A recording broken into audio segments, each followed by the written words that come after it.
Don't see Yeah. Good it. evening. Welcome to another edition of African Americans Ain't Africans, the talk show that proves without a shadow of a doubt that the so-called African American didn't find his way to America in the trunk of a ship.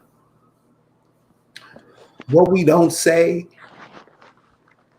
when we don't say anything about what we know is right, it gives our power to the people who are trying to wipe us off this planet. See, we know what's going on in the world. We should know by now. It ain't no more that I didn't know. Things are going on in the world that affects us, our families, children, everything. So when we find stuff, a lot of times we've just been preached to every day, told what to think, told what to do, told how this happened, told everything. Don't even think about it. We're just told certain things, and we go on our life putting our emotions behind these ideas and these stories.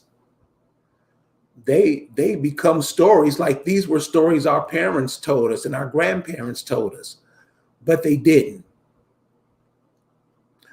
Tonight we're going to go over some things that is passed down through history, and these are just the history that is told to us on all fronts. I mean, you can use this can be everybody's history, but especially to the so-called Negro, Black, African American, all these groups that they've been stuck into. We're going to check out some of those stories today and just ask yourself, could this happen?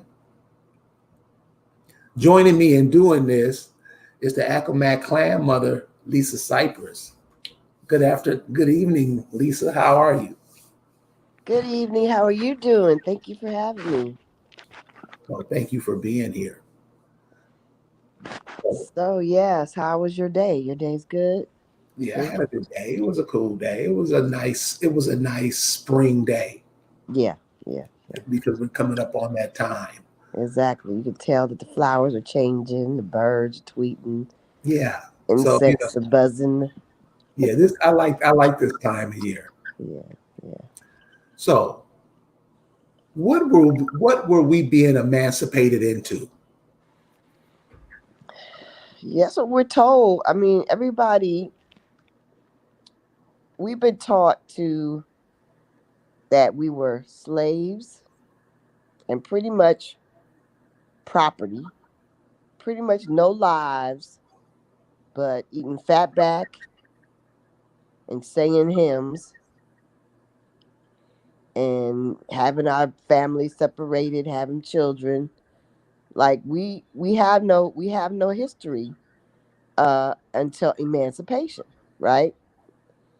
And everybody kind of gauges everything about Lincoln freeing us, and then life began for us. So, and then we feel all disadvantaged, less than, because we were trucked over here and and mistreated, and then when we were set free we got nothing to show for it. That's what we're taught. And it's really strange that if that is the true story, why wouldn't like we actually be treated very well, or you know um have some level of benefits, right? Something, especially since we do acknowledge that we contributed so many things as far as the advancements of different sciences, patents, all kinds of inventions, all kinds of industries, all kinds of things that have helped the entire world, and yet we don't think anything about that, right? We don't. We're more concentrated with the fact that we were chattel slaves, and they owe us for that chattel slavery.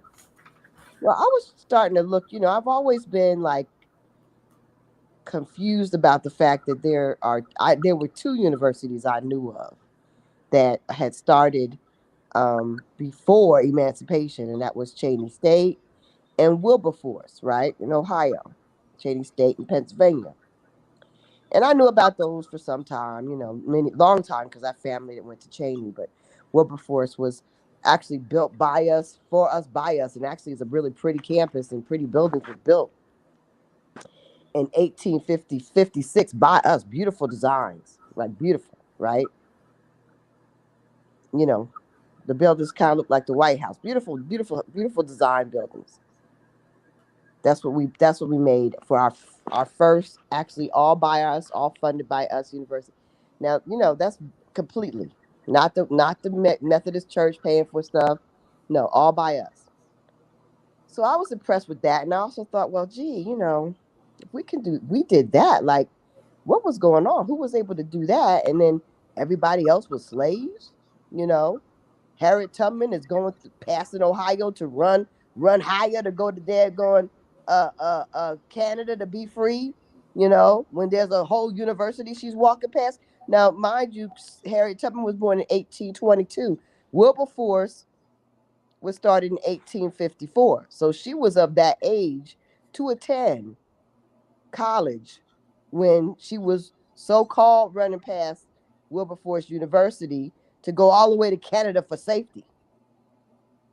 Now, why would somebody need to go all the way beyond the North America or the United States before it was the United States? Well, it was the United States. Go all the way past the United States for some kind of opportunity, for some kind of freedom. Doesn't make sense to me, right? That never made sense to me. I'm like, it don't make no doggone sense.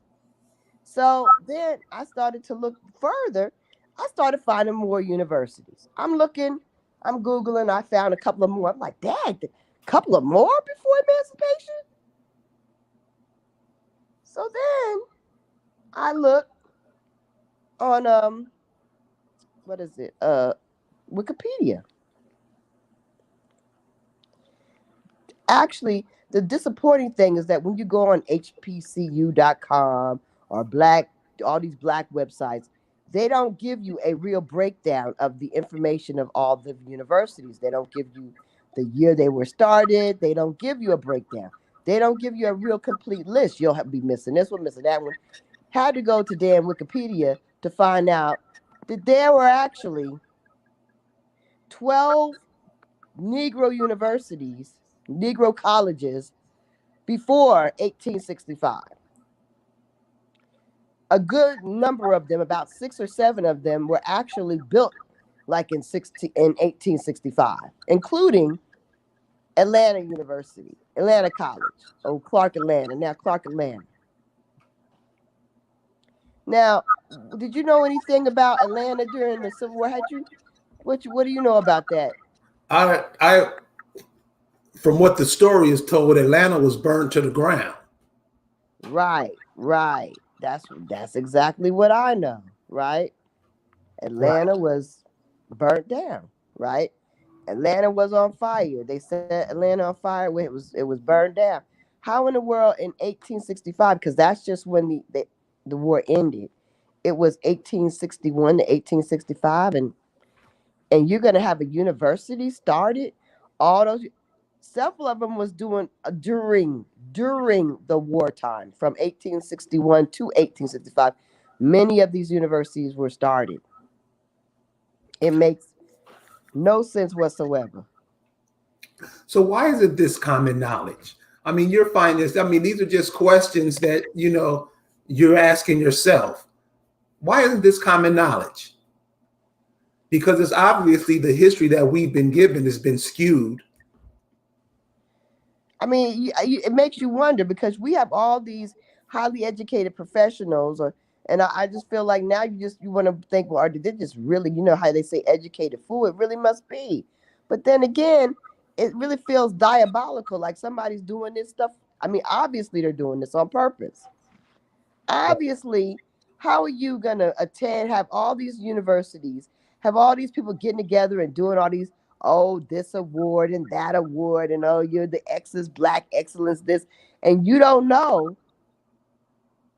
that, okay, if you actually look at it from 1837 to 1870, there were 28 colleges, Negro colleges, by 1870. That's before 1870, 69. So 1837 to 1869, 28.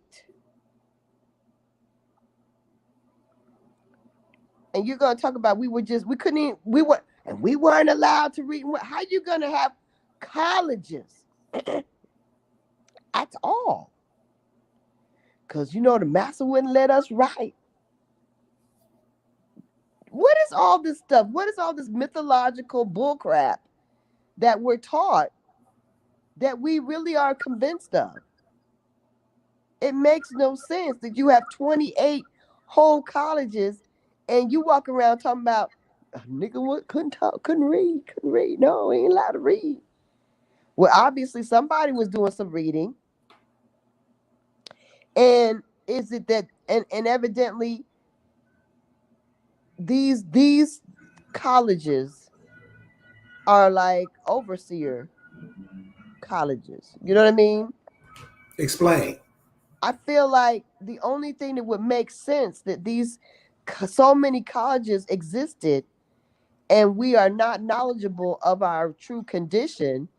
These colleges are a training ground for overseers.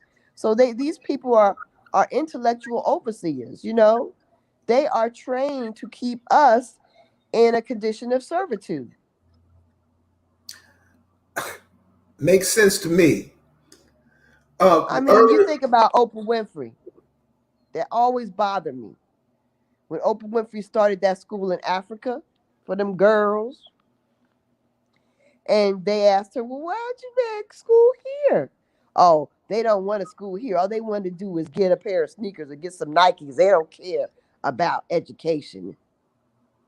And to make a statement like that, she actually said that. yes, yes, she did. She's a demon. She's a whole demon dragon lady. She's a whole demon dragon lady. And she actually said that. And for somebody of her, especially where she was at that time, her level of respect to say something like that about so-called her people, obviously we are not the same people. Right. So we're looking at these people as being us. There is a whole bunch of people who ain't us, who are being trained to keep us in ignorance and darkness and oppressed. And at this point, they're being trained to look to stand aside while we die. At this time, they're being I mean, not only in this time, because there's been they've watched cities get burned. They've watched people get drugs pumped in their neighborhood. They've watched cities get flooded. I was watching the footage from when the creek, when the creek don't rise or whatever, Spike Lee's movie, and there's a mayor, some kind of government official where they're trying to reopen New Orleans and the Ninth Ward, and they wanted to stop the city from shutting down the projects. And these buildings were in perfect condition. They were built back in the New Deal era, and they were made of brick, and they were solid, and they never got damaged by the storm because that's how well made they were.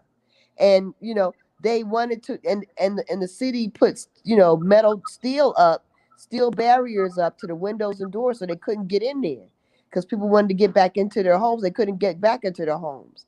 And then they wanted to mow all these low income apartments down.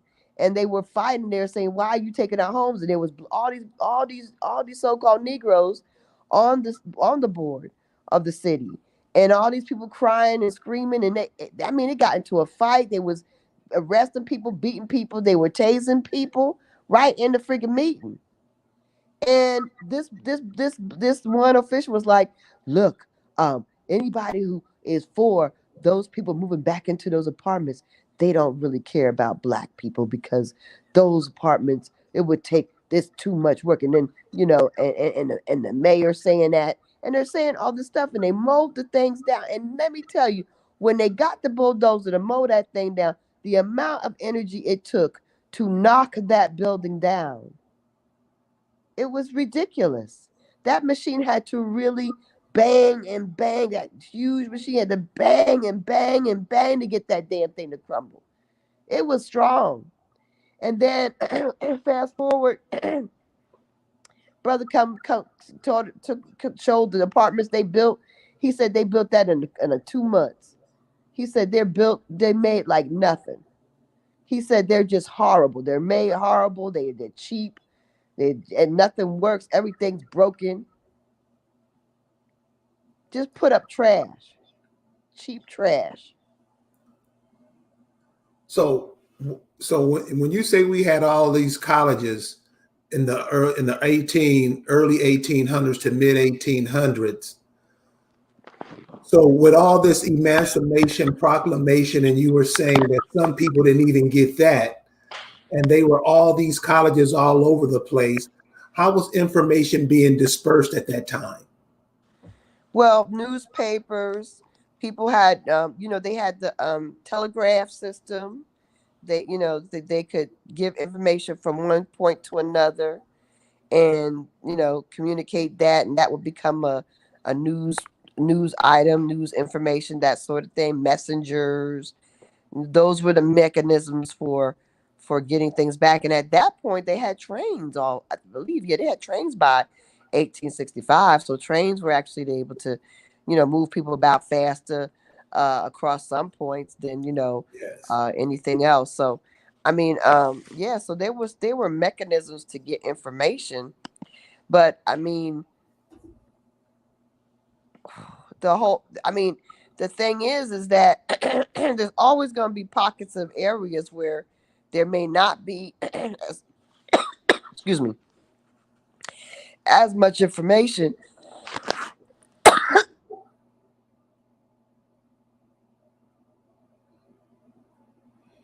So we just had a little interruption. She'll be right back. But so this is the thing we talking about that we have to think about, because a lot of times how we get information, we're just given information. We don't question it. We don't ask where this stuff come from. We don't even see if it'll try to make sense of it. It's just that information that is given for us, and the information that is given is to keep you confused. And you can see it's been working. Hand over fist, it's been working. So you got to go back and you have to look at the history and ask yourself questions, because you'll see that a lot of it is just lies. Same way how they do you today. They get you with lies. They're telling you there's a war with Russia and Ukraine. Ukraine is one of the worst places on the planet, one of the most corrupt places on the planet. Biden and his son is doing business over there. What do you think? What do you think all these politicians been doing all these years? Because they damn sure don't work for you. They trying to get paid. And that's where all this nonsense comes up. There's a war in Russia. Russia is going to Ukraine. What's Russia? What's one thing about Russia none of us really pays attention to? Russia doesn't have a central bank. Do your research on that. Find out what a central bank is, who the central bankers are. And you'll see Russia has none of that. So on these stories we get, on this news that we get, we have to put in some mind power into it ourselves. We just can't keep letting people tell us what the deal is and we just fall for it, because they normally tell you anything. So we're going to get back to Lisa. Lisa, now what were you saying about the colleges? Okay, so like I said, Cheney State was the first, or Cheney Tech started as in 1837. Then what I didn't know about was the University of District Columbia. That was in 1851. Then Lincoln, I knew about Lincoln, but I didn't know Lincoln was that early. And I thought actually Wilberforce was 1854 as well, but Payne theology. Oh, Wilberforce, they have Wilberforce as which is Payne theology. That was in 1856. They have it as an instead of 1854. So here you go. That's in 1850. That's way before the Civil War, y'all. Then you got Wilberforce. Oh, Payne theology is not Wilberforce. They're both in the same area of Ohio. You got two universities. Just think about what kind of indigenous people were living there. The day in 1856 started two universities. And then think about who started it. What does it say? The African Methodist Episcopal Church. So these people were trying to brainwash folks a certain way, right? These people are trying to create a people who who are very, very centered in Africa, who do not see this land as their land, right? And not seeing this land as their land, the people that do see this land as their land are not them. You see this other one, Harris Stowe State University in Missouri, 1857. Lemoore Owen College, 1862. You got Bowie State, 1865. You got Clark Atlanta. That's during the daggone Civil War. All of this is during the Civil War. Uh, well, not all of it, just the 1862. Lemoyne, Bowie State, Clark Atlanta. That's all during the Civil War.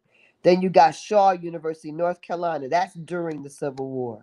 Then you got Virginia Union. That's during the Civil War. You got one, two, three, four, five universities during the Civil War. Then you got Edward Waters University right after the Civil War in Florida. You got daggone Fisk University in Nashville right after. Lincoln University in Missouri right after. Rust University, Mississippi. Mississippi. Then they say, oh, Mississippi, damn. Mississippi got that reputation of being the deep South. Oh, that's where they really get a nigga fucked up. Well, Mississippi had Rush University in Holy Springs in 1866. And Alabama is better. Alabama ain't much better. See, 1867, you had Alabama State. 1867, you had Berber Scotia College in North Carolina. Another one in North Carolina. District of Columbia Howard started in 1867. You got all these woke people that attended Howard and attend Howard, but they don't think nothing about the fact that the college they attended was started right after the daggone Civil War, right after emancipation. How you go from not knowing how to read, not knowing how to spell your name, not knowing how to write, to starting universities 2 years after the Civil War. How people jump that far, that fast? Morehouse, Johnson C. They couldn't get enough universities started. Morgan State, St. Augustine, all these started 2 years. 1, 2, 3, 4, 5, 6. 2 years after emancipation. 3 years after emancipation. Hampton, Clafton, another one. Dillard, Simmons, Toluga, another one in Mississippi. 1869. Allen, 1870. Benedict, heard of that? Know someone went there. Acorn, another one. Alcorn, another one in Mississippi. Paul Quinn in Texas, you know that? I mean, it's insane. Alabama, A&M. So I just don't understand how we have all these universities right around before and immediately following so-called freedom time, and we were just chattels, and we believe or if we are told, or we are actually convinced that we are chattel slaves, with chattel slaves who weren't allowed to be free, who couldn't read or write. You know what I find interesting with all of this Where's your is that picture? you said what? I don't see your image. I don't see your square. Oh, I just had since you were showing the screen, Oh, okay, gotcha. Okay, I was just showing you. okay. Um, you know, one of the things, another thing that doesn't come out at this time because we're just thrown history, different pieces of history, is the Native American aspect. So if we're building all these universities, what are they doing? Right. For all the universities and all the college graduates and all the firsts we have, they have maybe, it's like one compared to thousands, their ratio is very low in compared to what we're doing. I mean, it has to be. Look at this. Look at how much this is. Are these African immigrants doing this who did who don't know how to speak who didn't know how to speak English and couldn't read or write? These universities have been very successful in keeping us oppressed. Obviously, we were not as oppressed as we're told and taught, but the oppression has gotten worse after emancipation, so called. After the turn of century, that's when Jim Crow happened. That's when the whole segregation happened. We were not segregated at this time. When these universities were going on in 1865 to 1900, there was not segregation. They call it Reconstruction. The real Reconstruction was with the daggone Racial Integrity Act and all the other horrible things that Woodrow Wilson did and his predecessor. These people made more problems for us.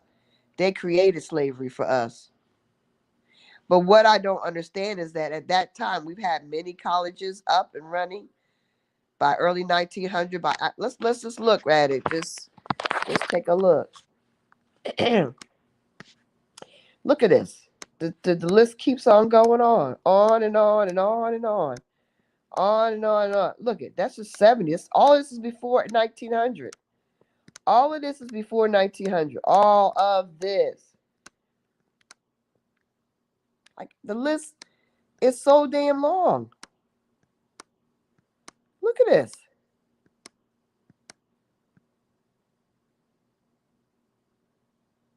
When they started to help harp on us in 1924, I don't even want to count it because it'll take me a long time.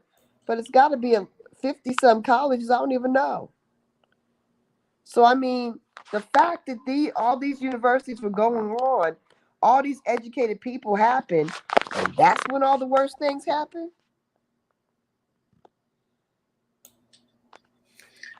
Yeah. So what does that do? All that because we're all this information we're given. We're slaves. We're this. Lincoln freed the slaves. Blah blah blah. How does that take control of our lives? How does it make us move through lives ourselves? Anytime you go to school and you don't know, because I don't think nobody's family that I know of, and as far as at least in our generation, told them that they were slaves. Even though my big mama grew up on a plantation, they didn't tell us that we were slaves. Um, no one knew that. No one had that story. That's something they gave to us. It was a gift when we entered school, and it's very embarrassing. I mean, being one of the few Negroes in my class, I felt embarrassed. Actually, I'm gonna just be honest. I felt embarrassed. I was like, I really didn't understand what they were talking about, but I knew that it sounded like you was really messed up and you wasn't really nothing but a worker. You didn't have nothing, and you couldn't read or write, and I was just like, what? How does that? How do you feel like you? How do you get a sense of pride in yourself with that being your foundation? Well, being that it didn't make sense back then, it's not going to make sense today. No, evidently people still want to pretend it makes sense.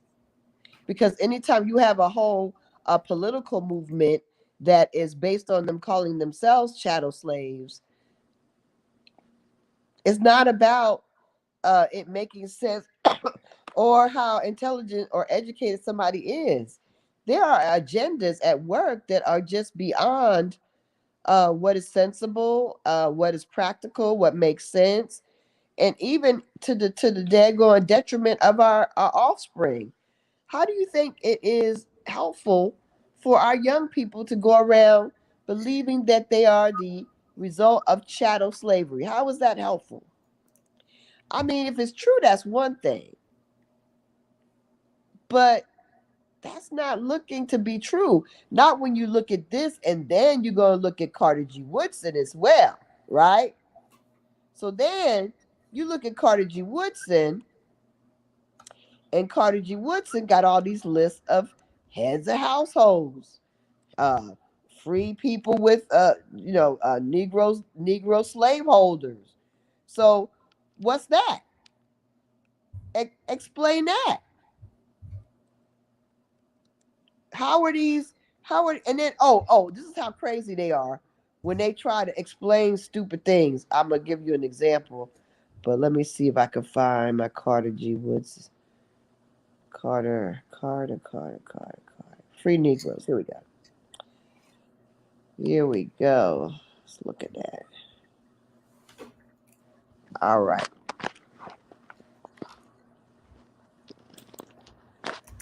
Carter G. Woodson, in 1824, he categorized this information about us.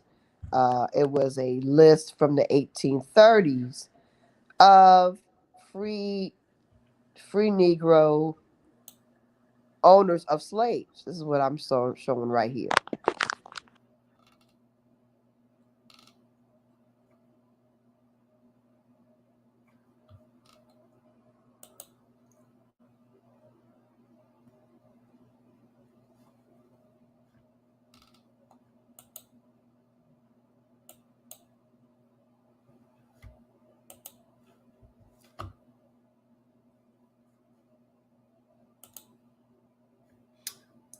So she must have just jumped off.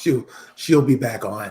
So here's something else I wanted to share with you guys. So when she was talking about the universities, the colleges that were being built down there were also some things happening that, and this is what I'm saying. These are the things we have to know. We have to know these things. Who are those brothers down there tending to the land? Huh?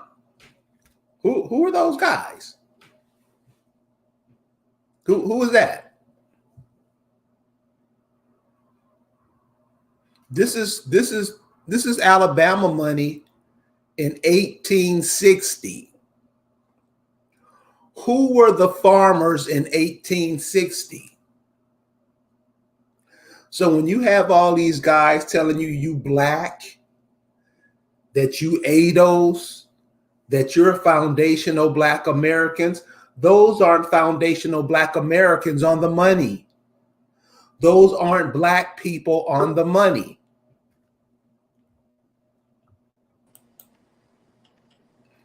See, these are the things we have to be cognizant of. Now, as she was saying, what was going on with the colleges and universities in the 1800s, in the Civil War, this is right during the Civil War. How are you on the money during the Civil War? And this is just not Alabama. This is everywhere in the South. Virginia even has us on the money. Virginia Yeah. did. So explain that. And this is what I'm saying. We have to teach our children something other than what we're teaching them now. If not, they're doomed. And we're not going to have nobody to bitch to because we're the ones that's doing it. I mean, just blatantly lying. Many Negroes know this information already. These people didn't call themselves foundational Black Americans. Are you crazy? And this is what we going down, shoving down our kids' throat. We're gonna pay. What you think, Lisa? Absolutely, we're gonna pay. Like even in Maryland, where Miss Harriet Tubman was, you see all these people that were slave owners, free Negro slave owners. How do we stand in 1830? Okay, understand in 1830. Let's get our mind around this. Let's make sense. How old was Harriet Tubman in 1830? Harriet Tubman was born in 1822. So in 1830, she was what? 8. 8 friggin' years old. Here you have a list compiled by Carter G. Woodson of free Negroes, and she was a Maryland Negro who were slave owners. Did we ever consider the fact that maybe her slave owner was a Negro? We're so daggone mysticized by these white people and their lies that we don't even consider that half of the people that they tell us about in history is us. Half of the oppression was done by us. And half of the people that are trying to tell us what we should be doing and thinking are those same oppressive Negroes, trying to call us FBAs, trying to tell us we're chattel slaves. The same overseers, the same slave owners that are trying to keep you mystified, confused, and enslaved. You need to think about this. I mean, Look at this. none of the stories make sense. All 75% of the stories you get, you know what? I'm gonna say 95. 95% of the stories you get about our history is not us. And you can just tell by how it is today. You know, that's why it's important to look back at the history. Though I would If say, you got all these people that have slaves, and look at this guy, John Constable got 13 slaves from the age of 10 to 24. Now, mind you, some of these people that might be family, they might be, counting their family as slaves for protection and various mechanisms, but they still have the status of being slave owners. And understand that that is a certain status. That is so, a certain status. so would the slave owners be the people who owned their land, who did what they, who had their own Yes. land and was doing, Had and their own land, had their own slave, had their own wagons and all that other stuff that goes with it. Yes, right? indeed. But could it be that we're using the word slave in the wrong context? Because I'm Well, from what I'm hearing and understanding, the slaves were those Slavic people that came over. well, I mean, I'm sure that the good many of these people were white slaves, but you have to understand a lot of people did have their family members as listed as slaves for protection and stuff. So, Right. um, it's not monolithic. A lot of different things was going on. You know what I mean?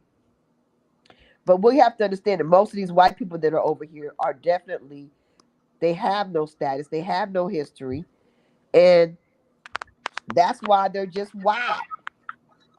Because if they actually were British or Scottish or Irish or whatever, or Spanish or Italian, because like I said, when I grew up north, we didn't the white folks didn't say they were white. They told you what they were. I'm Scottish. I'm Polish. I'm whatever. This whole thing of just being these people don't have no background. That's why they're just white. They have no background. They have no identity. They're just slaves. They're just slaves. And the fact that they had us coming to school to teach us that we're just slaves is diabolical. It's really diabolical. And they need to stop teaching that shit. Like immediately. If they're gonna teach it, they should teach all these white people that they're slaves. They need to correct this shit like in ASAP. But Lisa, I mean, shouldn't we be at the end of the rope with them teaching us anything? Yeah, well, first of all, we don't we can't we got to get along, right? We got to get along. We can't even get along. We can't even agree. We can't even agree whether we're American Indian or indigenous or aboriginal. We can't even agree to going to treat each other decently in the respectiveness of being just indigenous, let alone uh let alone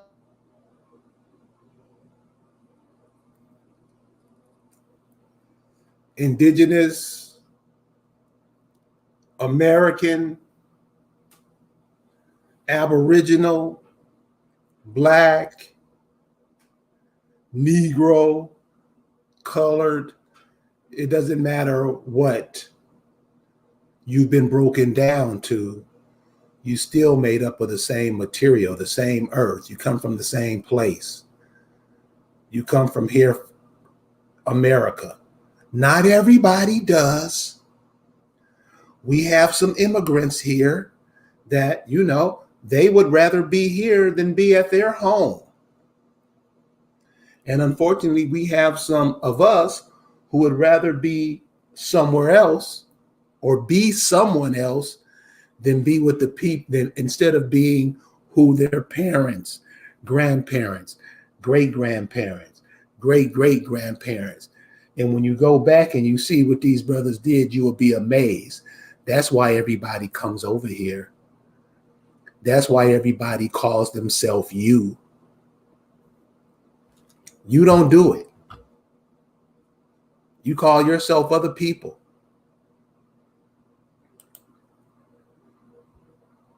You don't even give your grandmother and grandfather they props. You will call them black when they probably did more in life than you could ever dream of. You see? You see how we do? And we can't blame nobody. We can't say this is somebody else's fault. See, it's up to us. Because we've been waiting for this long for somebody to come do something for us. Do you know how dumb we sound when we say they don't do nothing for us? They never have done anything for you. It's not to do anything to you, it's to take your land.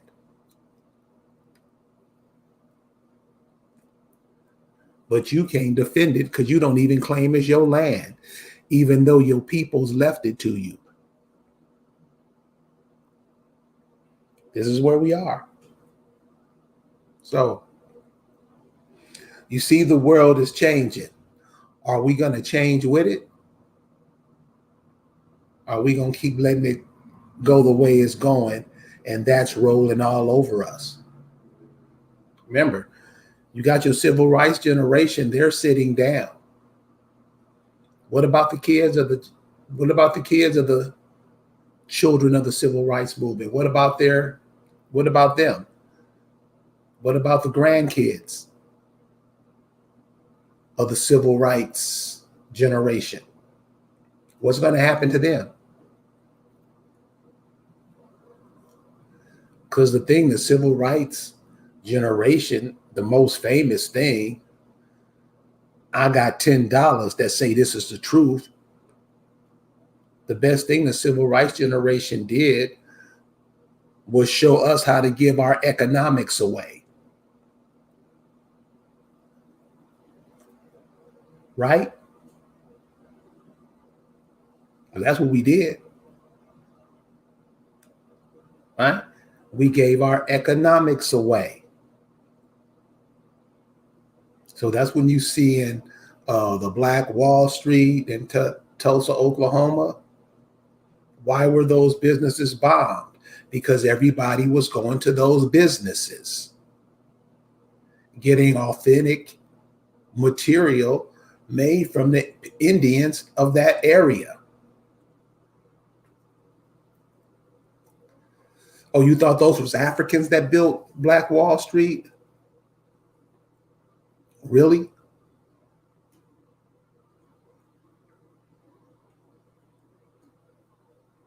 So this is what I'm saying, and I hope you take this on. You carry this on. Don't train your kids to be what you've been trained in the past 50 years. Your children, you all are here for a reason. I don't know what that reason is. That's up to you to find out. But you got to find out. You got to want to know. You have to be curious about yourself.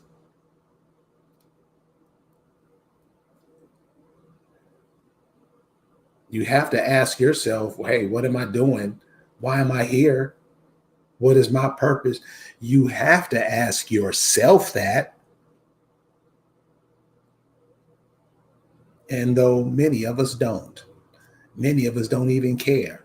All we want to do is eat. So we're going to go ahead and end this first broadcast tonight to see how it turned out. Look at the history again. Look at the history you've been given again. Ask some questions. Ask other people questions. Ask the black sheep of the family questions. Always keep the black sheep near. The one who is called the black sheep of the family, keep them near, because they know things that the rest of the family don't. I'm going to thank you guys for tuning in with us tonight, listening, lending us your ear for a little bit under an hour, and we'll see you next time. Peace.